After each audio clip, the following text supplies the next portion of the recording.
សូមបនទាំងឡាយដែលខ្ញុំបានសាងចាស់ថ្មីសន្លាងមានទាំងប៉ុន្មាន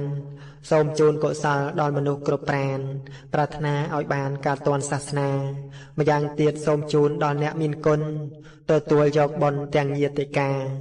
គ្រប់អស់សត្វលោកព្រមទាំងទេវតាសូមបានផល្លានៅធម្មទាននេះសូមបានជួបសុខគ្រប់ជាតិកំណើតសូមកុំឲ្យកើតចិត្តកំណាញ់រិះសូមបានធ្វើទានជាយានជំនិះមានបញ្ញាចេះចំណេះគ្រប់ជាតិ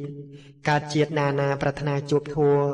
ជួបអ្នកស្មោះសរល្អក្នុងមារយាទជួបតែបណ្ឌិតសូមកុំឲ្យឃ្លាតសប្បុរសឯទៀតលុះដល់និព្វានបើកើតជាមនុស្សទោះត្រកូលណាក្នុងក្រុមគ្រួសារកុំឲ្យអត់ឃ្លានជួបកែវទាំង3អាស្រ័យឲ្យទៀនឆាប់ដល់និព្វានតរៀងទៅសូមជូនបុណ្យធម្មទានដោយអំណាចនៃបុណ្យធម្មទានដែលយើងខ្ញុំមានចិត្តជ្រះថ្លាខិតខំបំពេញទោះពេលណាក្នុងពុទ្ធសាសនាទាំងប៉ុន្មានសូមលើកប្រកេនចំពោះសង្ឃសាវកគ្រប់អង្គផ្ចិតផ្ចង់ប្រានជូនអ្នកមានគុណសូមឲ្យបាន